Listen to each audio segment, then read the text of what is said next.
amigo. Muchas gracias. Bienvenido, don Alejandro. Javier, pues también agradecerle por las palabras, saludos a todos los radioyentes. Y se las replico a usted es un académico, usted es una persona muy interesada por la sociedad y el derecho, y eso tiene que ir junto siempre, ¿no? Porque el derecho está para eso, para servir a la sociedad, para que haya un Estado que pueda garantizarnos a todos el cumplimiento eficaz de los mismos y poder desarrollarlos. Que la ciudadanía los conozca, porque lo otro es aquello, pues no, está la ley. A ver, habían dos problemas. El primero es que no existía en ley una letra que sea respetada por los actores y que proteja mis derechos. Había un problema gigante. Posteriormente se resolvió, se fueron creando las leyes, el poder legislativo servía a los ciudadanos. El otro problema surgió ahora, es que los ciudadanos no conocen la totalidad o la parcialidad de esa ley, y los actores, quienes están al frente para prestar un servicio o un producto, sí la conocen y muchas veces la ocultan y se siguen vulnerando los derechos. Mire, concuerdo con usted. El análisis tiene que empezar primero señalando en qué estado estamos. Nosotros estamos en un estado individualista y estatalista.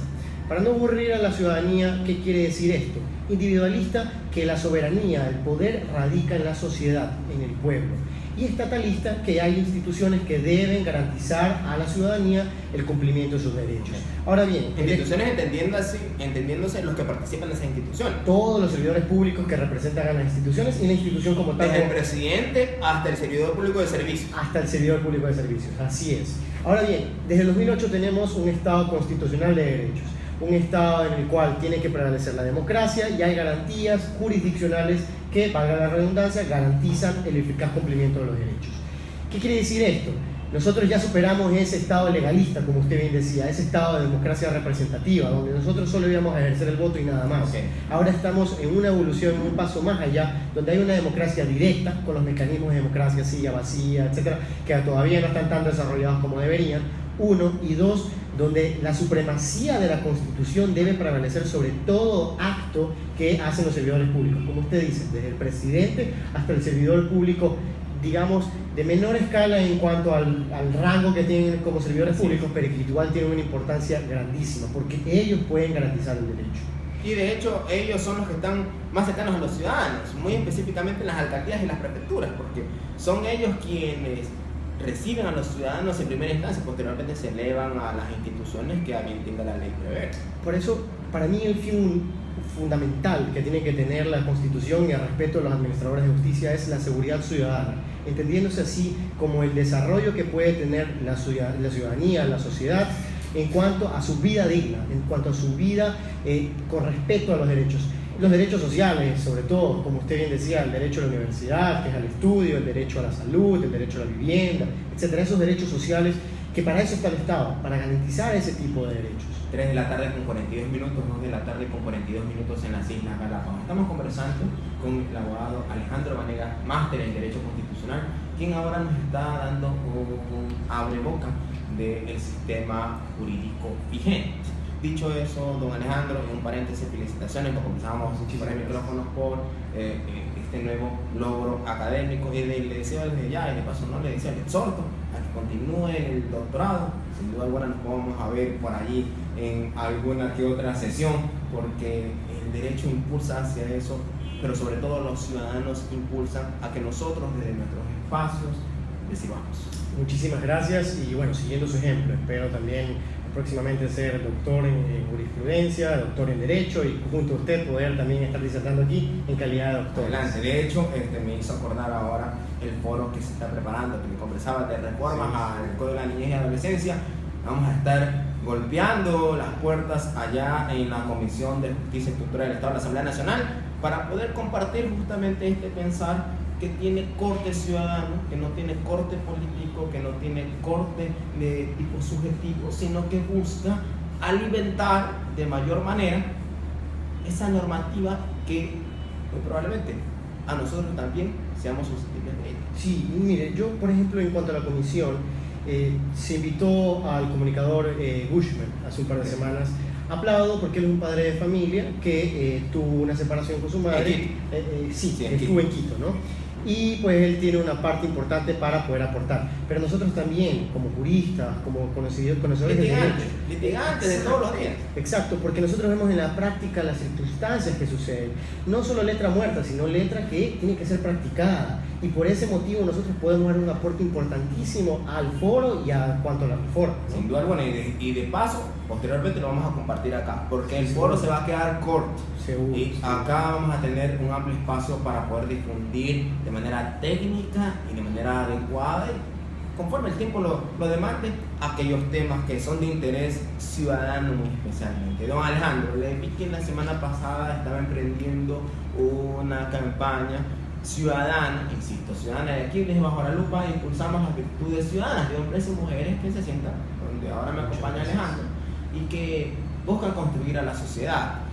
Esas campañas, yo veía que usted estaba acompañado con sus clientes y su cliente lo escuchaba de cierta manera con mucha convicción. ¿Qué ocurrió? ¿Cómo marcha ese proceso? ¿Y qué es lo que ya usted está observando, sin perjuicio de respetar el sigilo, muy probablemente si es que el proceso es reservado?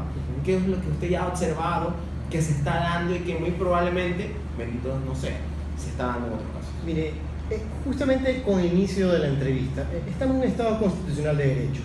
En estas circunstancias, los ciudadanos evidentemente son la parte débil de casos contra instituciones públicas o contra servidores públicos, que no debería ser así, porque no todos los administradores de justicia fortalecen a esa debilidad del ciudadano, tratando de empoderarlo y tratando de garantizar sus derechos. Okay. En este caso concreto, un vigilante agredió físicamente a mi cliente. Vigilante de la Comisión de Tránsito del Ecuador. Okay, Sí. muy bien. Sin entrar en muchos detalles, sucedió ese impasse, lo agredió físicamente, ambos quedaron aprehendidos y la audiencia de flagrancia fue ese día que duró hasta las 2 de la mañana, imagínense. Okay. Estuvimos ahí en la audiencia y lo curioso es que se pretendió acusar a mi defendido, quien tiene 12 días de incapacidad, Okay. de haber lesionado al vigilante que tenía un día de incapacidad. Un día de incapacidad puede ser porque él se dio un golpe a sí mismo, puede ser porque le pidió un golpe a alguien, no sé, pero mi cliente nunca se lo dio. Eso determinado por el médico legista. Así es, determinado por el médico legista los días de incapacidad. Tuvimos la audiencia, se pretendió acusar a mi defendido y pues tener que tenga una pena de 30 días de prisión, y la jueza, de forma valiente, de forma pues siguiendo al derecho y garantizando pues el derecho penal sobre todo, ratificó el estado de inocencia de mi defendido. Ahora bien, ratificó el estado de inocencia, no declaró la inocencia, porque eso también, y eso es lo que justamente yo comentaba antes de que usted nos visite acá, que muchas veces se puede confundir, porque manifiestan que una persona es acusada por cualquier delito, entra en un proceso, y ¿qué hace el aparato judicial? Lo declara inocente, lo cual es incorrecto, porque partimos de la presunción del estado de inocencia constitucional. Entrando a detalle un ratito en ese punto, nosotros siempre tenemos presunción de inocencia, y si ya tenemos una sentencia condenatoria no ejecutoriada, es decir, que se puede apelar, lo que tenemos es un estado de inocencia que continúa, no una presunción, sino un estado de inocencia. Solo lo perdemos cuando hay una sentencia condenatoria ejecutoriada, es decir, no se puede apelar, no se puede presentar ningún recurso. Oye, hay un paréntesis, ya aprovechando que usted me dice eso. En el caso del de ayer no vamos a mencionar nombres, no vamos a mencionar qué ocurrió. En el caso del de ayer político, usted lo conoce. La persona demandada manifestaba que estaba su caso en indagación previa, no está en instrucción fiscal, dentro del ámbito penal. No hay proceso entonces. La investigación previa es una etapa preprocesal. No hay proceso. Exacto, no hay proceso, es una investigación. Soy inocente. Completamente. El proceso inicia una vez formulados los cargos. En la audiencia de formulación de cargos, donde el fiscal imputa de un delito a alguien para ya continuar con la investigación dentro de la instrucción fiscal, ahí inicia el proceso. Si pasó en instrucción fiscal es porque existen los elementos de convicción contundentes para iniciar la etapa. Exacto. Continúa. Bueno, y al día siguiente nosotros presentamos la denuncia por acción privada, porque no se encuadraba en un delito de acción pública, tenía que superar los 30 días de lesión, este solo tenía 12 días de incapacidad en este caso, y presentamos la acción privada. Nosotros como pretensión tenemos 3 puntos esenciales. 1, la prisión del agente de tránsito que cometió esta agresión física. 2, la destitución de él en la Comisión de Tránsito del Ecuador. Y 3, el pago de la reparación integral, por cuanto que a mí defendido ha gastado varios miles de dólares con pues, las cirugías que se hizo, y no solo eso, sino el trastorno psicológico que quedó afectado, no pudo dormir una semana, porque es un chico joven de 20 años al que le sucede este caso. Y pues bueno, estamos en el proceso. Ya él fue a reconocer la firma de rúbrica de la denuncia y estamos esperando que se realice la citación para ya iniciar como tal el proceso. 3 de la tarde con 48 minutos, 2 de la tarde con 48 minutos en las Islas Galápagos. Estamos conversando con el abogado Alejandro Vanegas, máster en Derecho Constitucional, sobre algunos temas de interés ciudadano, uno de ellos ahora en el ámbito del tránsito. Oiga, don Alejandro, le pregunto, este tema de la violencia, ahora el caso que usted manifiesta, anteriormente otros casos, y muy anteriormente, aunque no tan anteriormente, porque ocurrió de manera local con un agente de tránsito, no era su caso, pero era al revés. Allí ocurría que un ciudadano pues atentó contra un agente, y ahora recuerdo también en el espacio en Carta Propia Canal 1 parece ser a veces un poco reductor, que observa este tipo de violencia.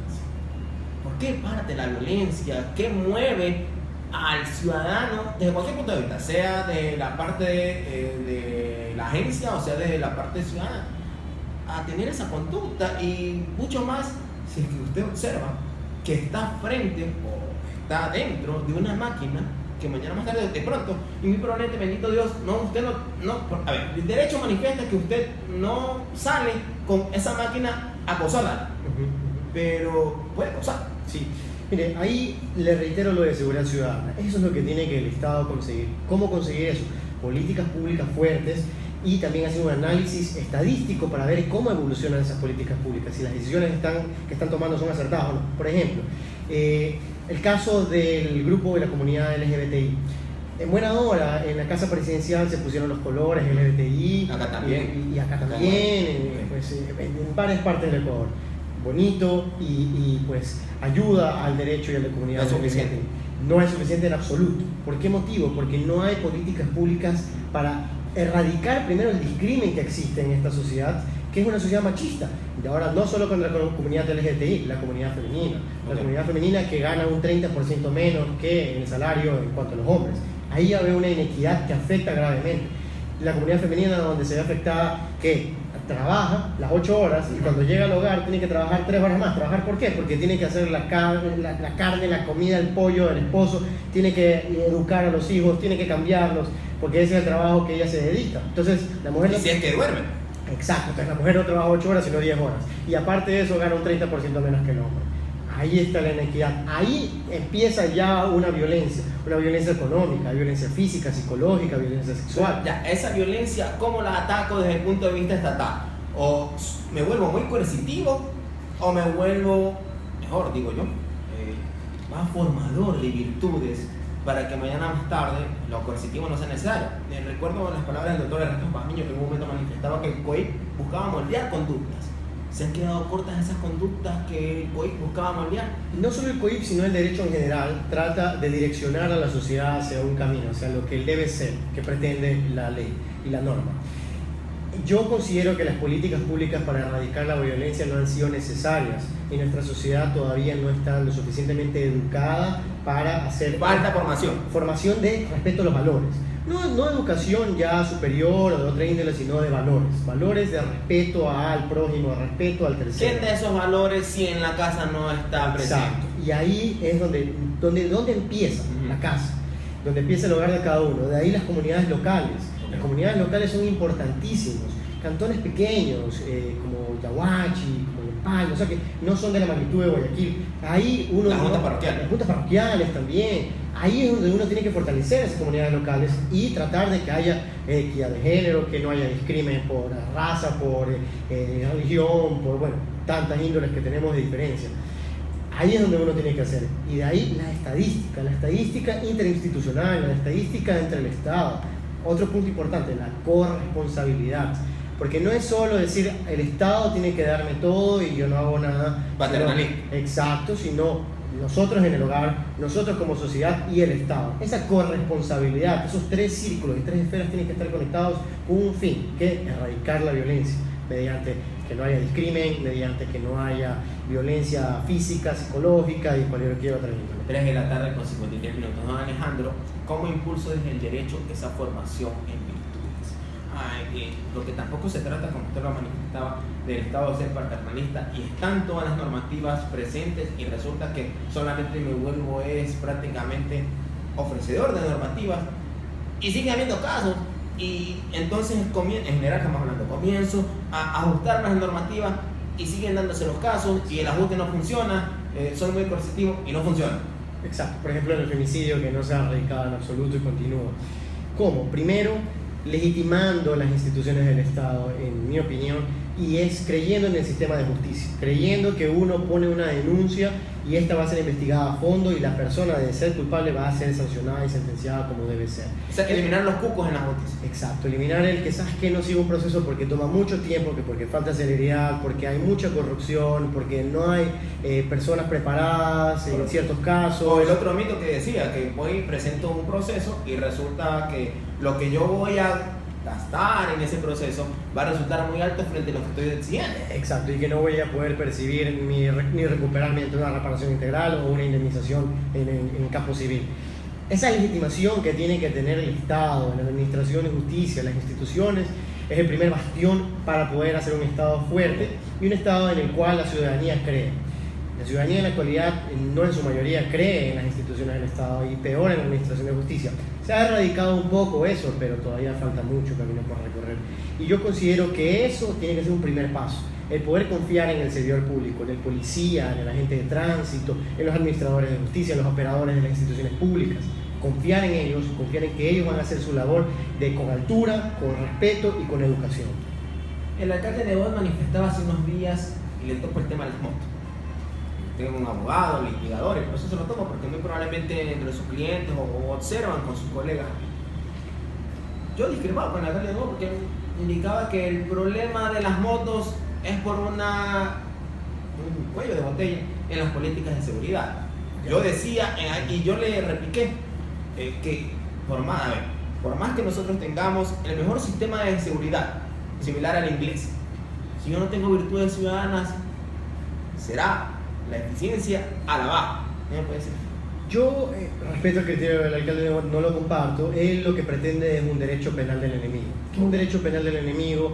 Que las penas y los tipos penales van más allá de lo establecido, eliminando garantías, diciendo que hay ciudadanos que no quieren respetarlo. No, lo que hay que hacer es un control debido, porque muchas de esas motos no tienen las matrículas necesarias, no han cumplido con las revisiones, y etcétera, y han sido hurtadas. Ese derecho penal enemigo, el principio de favorabilidad de reo no existe. Para nada, porque ahí nosotros estamos diciendo, ¿sabes qué? Estas personas no quieren ser ciudadanos y por eso se los tiene que castigar más. Por ejemplo, un ejemplo en el caso de estupefacientes, donde usted ve el tipo penal y no distingue la pena en cuanto a uno que consume, en cuanto a uno que tiende, uno que planta y uno que vende. Se castiga de la misma manera y no tiene sentido porque eso es un tema de salud más que de prisión. Evidentemente los que plantan y venden son más de prisión, pero los que tienen, consumen y lo tienen en su posesión no es la misma conducta. En las motos lo mismo. Es fácil decir, vamos a sacar los militares, vamos a hacer un control una semana. ¿Resulta o no resulta? Y resulta ineficiente porque no es un control estadístico constante que se tiene que hacer. Y no hay información. No hay información en absoluto. Y eso es lo que nosotros no tenemos todavía, ese estudio metodológico que se lo tiene en Colombia, que se lo tiene en Chile. Se lo digo porque en la actualidad estoy estudiando un diplomado en Derechos Humanos y Seguridad Ciudadana. Y ahí ellos hacen un énfasis en específico y muy especial en las estadísticas con el fin de poder valorar si las políticas públicas están siendo eficientes, si se está alcanzando con las metas propuestas. Estadísticas públicas serias también, porque resulta que si tengo estadísticas públicas y no son serias, porque solamente yo cancelo a alguien que yo quiero escuchar en ese resultado, voy a tomar una decisión con base en una inferencia que muchas veces es no significativa. Justamente, por eso las estadísticas tienen que ser el bastión. ¿Quién las debe hacer? Las instituciones, pero no es un marco político, sino científico. Es un marco metodológico, es un marco donde uno pueda evidenciar científicamente qué es lo que se está haciendo bien y qué es lo que se está haciendo mal y tratar de solucionar eso. Ahora, el censo que se realizó hace algún tiempo entendería que funciona, pero no con el ajuste necesario. Actualmente me refiero al tiempo que ya ha pasado entre ese censo que se hizo y lo que tengo ahora. Debería realizarse un estudio actual Yo lo que creo es que primero tenemos que transparentar los números de las instituciones en cuanto a, por ejemplo, los procesos penales, en cuanto a las personas que han sido detenidas por las motos, porque es fácil, nosotros podemos emitir una noticia y decir, no, es que las motos están descontroladas y es que hay un montón de robos, pero nosotros tenemos que regirnos por estadísticas y ver si científicamente se ha evolucionado un mayor volumen de delitos por cuestión de motos o continúa de la misma manera. Y si continúa de la misma manera, ¿por qué seguimos así hace 5 o 6 años y por qué no se ha erradicado? ¿Por qué no se ha disminuido? Cada cierto tiempo sale lo mismo, vamos a hacer control con los militares y paramos las motos. Cada 6 meses se lo ve en este país, pero no se erradica. ¿Por qué? Ahí es donde nosotros tenemos que llegar. Y para eso hace falta los números. Los números, los estudios metodológicos y políticas públicas serias. Además de trabajar con los actores. Sin duda. Y en la formación, yo creo que más es la formación. Los números y la formación. Porque si tengo los números, tomo políticas y no me resultan, es porque están fallando quienes buscan cometer la pena. Ahora, después de la formación, sería otra cosa, de que después que usted de formación, tenga números, tome decisiones políticas acertadas, sigan existiendo casos. Ya personas quiere decir que actúan con dolo y obviamente deben ser sancionadas. Con las personas con dolo, efectivamente, pero digamos también tenemos una gran población que usa motos por escasos recursos económicos y es entendible que a veces ellos no sigan los protocolos que se tienen que seguir para comprar una moto, ¿no? Entonces, tenemos que valorar bien las circunstancias de cada uno, separar estos elementos y ver, a ver, cómo erradicamos ese control de venta de motos que no tienen los permisos, cómo erradicamos las personas que cometen delitos con estas motos y así extrapolarlo a otros puntos de las instituciones del Estado. No solo con las motos, esto es un tema puntual, pero vemos cómo no se erradica el problema y cómo continúa a pesar de los años. Entonces, ¿por qué? Porque no hay políticas serias. Y deben trabajarse desde todos los frentes. No solamente el Estado, porque a veces el Estado central, refiriéndome a cualquiera de ellos, puede manifestar que desde el Estado local, puede manifestar que desde el Estado central no se han iniciado las acciones. Y bueno, ¿y qué ha hecho el Estado central? Refiriéndome a las prefecturas, alcaldías y las juntas parroquiales. Y por eso motivo yo le señalaba, la información interinstitucional es esencial, justamente por lo que usted dice, porque entre instituciones tienen que apoyarse. El Ministerio de Justicia tendrá alguna información y de ahí el Ministerio Interior tendrá otra información porque son temas distintos, pero el Ministerio de Justicia tiene que ver en cuanto a la Administración de Justicia, cómo van con esos procesos y el Ministerio del Interior de qué ha servido sus protocolos de seguridad, si han ayudado, se tienen que ayudar interinstitucionalmente. De hecho, incluso porque podrían emprender trabajos y para que no exista una duplicidad de información, trabajen al mismo tiempo. También crear una comisión en conjunto. Ahora, don Alejandro, también le observaba que dentro de la gestión que estaba realizando había otros casos significativos. ¿Qué ha podido de esos casos de cada cliente que lo busca observar? ¿Cuál es la deficiencia o cuáles son las deficiencias y en dónde están? ¿Están en los denunciantes? ¿Están en los denunciados? ¿Está en la propia norma que tiene unos cuellos de botella? Yo lo que considero es la falta de celeridad, uno de los problemas más graves y serios de la administración. ¿Todavía ocurre? Todavía ocurre. Se ha erradicado en comparación con unos 7 o 8 años y también los edificios porque que evidentemente es un cambio importante, pero la falta de celeridad elimina la confianza. En un proceso penal, si uno presenta una denuncia por abuso de confianza o por estafa, toma mucho tiempo y tenemos un año de investigación previa y recién ahí se van a formular cargos y de ahí tenemos unos 6-7 meses más hasta que haya la audiencia definitiva si es un proceso ordinario, no directo, y de ahí podemos apelar, recursos de casación. Entonces, bien, la falta de celeridad, no digo que se eliminen esos recursos, pero sí que los operadores de justicia traten con las agencias jurídicas en general de erradicar esa falta de celeridad. ¿Usted cree que debe nuevamente tomarse esa decisión de revocar la prohibición del acercamiento del abogado al juez? No, mire, en cuanto a ese tema, el procedimiento está muy claro, no veo objeción en ese sentido. No es necesario. No es necesario por escrito y cuando ya son las audiencias oralmente le podré señalar al juez lo que tiene necesario y lo que hay que hacer. Y los jueces lo entienden en ese momento. El problema es llegar a esa audiencia. ¿Cómo se llega a esa audiencia? Para que nos califiquen la demanda tienen que pasar 2-3 semanas con suerte, si no es un mes. De ahí tienen que citar, entonces es un mes más. Bueno, las herramientas electrónicas han ayudado en esa tarea. La citación electrónica no sirve de nada, por ejemplo, la citación, no notificación. Usted sabrá la diferencia a los radio oyentes. Citación es la primera citación con la que ponen conocimiento de la acción y la notificación ya es cuando una persona ha comparecido al proceso y se lo notifica con con el procedimiento en específico. La citación electrónica no sirve, tiene que citárselo como anteriormente se lo citaba, mediante boleta. Y entonces esa parte no ha ayudado mucho. Y en cuanto a las notificaciones electrónicas, sí, porque ya uno no tiene que ir a la casilla para saber lo que dice el juez, me entero de inmediato, pero al fin y al cabo hasta llegar a esos puntos toma mucho tiempo. 4 de la tarde con 3 minutos, 3 de la tarde con 3 minutos en las Islas Galápagos. Estamos conversando con el abogado Alejandro Vanegas, máster en Derecho Constitucional, quien nos ha hecho un abordaje del proceso, más que el proceso del sistema judicial en el país, de algunos casos que él considera que debemos hacer un énfasis y en dónde debemos trabajar. Nos vamos haciendo un recuento rápidamente el tema de las motos, la normativa vigente en cuanto a los procesos, algunas soluciones, algunas ideas que hemos empezado a tratar respecto a si nos volvemos muy coercitivos o si trabajamos de los estados locales, el trabajo interinstitucional, entre otros. Esta entrevista va a poder ser vista posteriormente vía YouTube en diferido y en directo vía Periscope, que ahora estamos saliendo. Un abrazo gigante también a nuestros hermanos migrantes en Estados Unidos y en Europa. Para finalizar, don Alejandro, y ya cerrando los temas, apartándonos un poco del ruido. Lo observaba en sus redes sociales que publicó un artículo, y es muy importante, no solamente que los abogados estén al servicio de los ciudadanos para cuando nos ocurre alguna situación, o somos también parte de una situación, porque también nos pueden demandar algunos, y lo que yo siempre exijo, que se cumpla el derecho al debido proceso, el derecho a la legítima defensa y las normas básicas que están planteadas en la normativa vigente. Pero en todo caso es loable que los abogados, los profesionales, los académicos y todos quienes están metidos en el mundo de la academia, hablando de modo coloquial, nos aporten a la sociedad con justamente esas ideas que demandan tiempo, esfuerzo, consultas, a veces no se duerme, se sacrifican días y estamos allí para que la revista nos acepte. ¿Cómo les fue esa tarea? Muy bien, he tenido bastante apertura en la revista Novedades Jurídicas, he aportado ya con varios artículos académicos. ¿Le ha costado? Sí, bastante. Perdóneme si le pregunto no, le ha costado el esfuerzo. publicar, sí. Y perdóneme que le pregunte porque puede sonar de pronto un poco insistente, pero debo contar. Altísimo esfuerzo, oiga. Primero, pues poder conseguir el tema, saber que está apasionado uno por el tema, porque si no, no se puede escribir bien.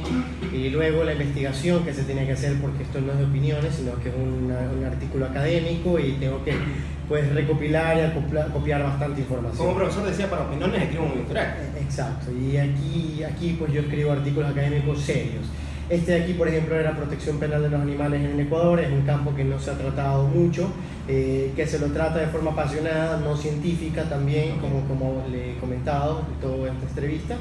Y pues quizá era un aporte, ¿no? El por qué motivo las penas tienen que aumentar y el tipo penal tiene que cambiar. Un aporte y una motivación para que demás personas se suben a contribuir en esa investigación. Exacto, porque los rescatistas que hacen una loable labor, los que tienen refugios, los que tienen fundaciones, pues excelente labor y que continúen, pero necesitamos también ese aporte científico de por qué motivos se necesitan aumentar las penas, porque no es solo decir quiero aumentar a 3 años, 5 años porque sí, sino hacer un análisis profundo. Y eso trato y pretendo hacer con mi artículo académico. ¿Va a seguir en ese camino? Sí, ya tengo en mente el tema de mi siguiente artículo académico. ¿No puede adelantar? Sí, es un tema un poquito tedioso. No por si acaso, acción de protección, también lo vi que tuiteó sobre eso. Me vi tentado a empezar un debate, pero creí que los 140 caracteres se me iban a quedar cortos. No, en cuanto a la acción de protección, quiero publicar un libro porque ya tengo mi artículo. ¿Hay algún tema ahí con la acción de protección, la acción extraordinaria de protección? ¿Y en qué caso se da, en qué caso no se da? Si la acción de protección se concibe como ese elemento que permite al ciudadano poderlo accionar cuando el Estado va contra mí, pero resulta que posteriormente viene un alcalde y puede aprovecharse de eso para ahora el alcalde defenderse del ciudadano. O sea, hay un cuello de botella ahí. No quiero entrar a profundidad porque créanme que es un tema bien... Pero me censura si estoy equivocado. No, está en lo correcto.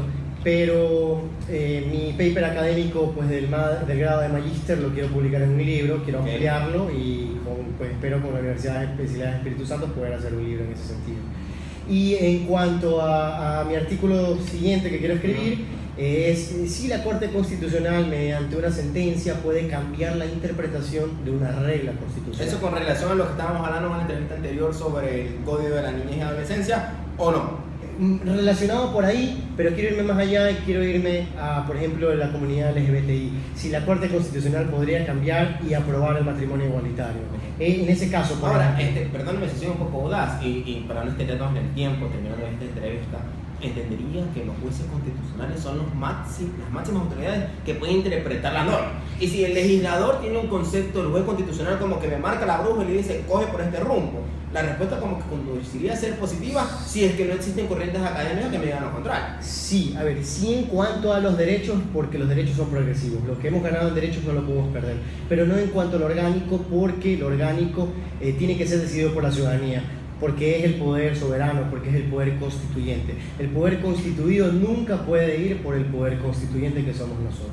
Entonces hay todo un debate que sin duda alguna va a estar interesante y para poderlo acá nosotros socializar, le dejo nuevamente el compromiso para que esté con nosotros acá y cada vez que nosotros tengamos alguna duda, más que nosotros en las audiencias, que nos piden que nosotros tengamos voces serias, voces de altura, voces bien informadas, con mucha intención, que nos estén acompañando. Pues bueno, para ustedes esta entrevista y espero nuevamente tenerlo acá, don Alejandro. Javier, le agradezco por la invitación, estaré pues siempre que usted invite a este fiel servidor y sobre todo para que la ciudadanía pueda tener conocimiento. Éxitos, como siempre se lo decimos acá desde Guadalupe, gracias por atender noche la invitación y espero tenerlo pronto. Antes de cerrar mi programa, pido disculpas al director de la emisora, Magister Juan Rico Artayanes, porque nos hemos pasado 9 minutos. Perdón. Pero el tema del derecho no solamente que es apasionante, sino que es necesario para que todas nuestras audiencias puedan comprender. Y aquí hay un abogado que no me va a dejar mentir. El tema del derecho no es que tratarlo por tratar, hay que tratarlo adecuadamente y para hacerlo se lo hace bien, si no, no se lo hace. Simplemente. 4 de la tarde con 9 minutos, yo me despido temporalmente de ustedes, hago una pausa temporal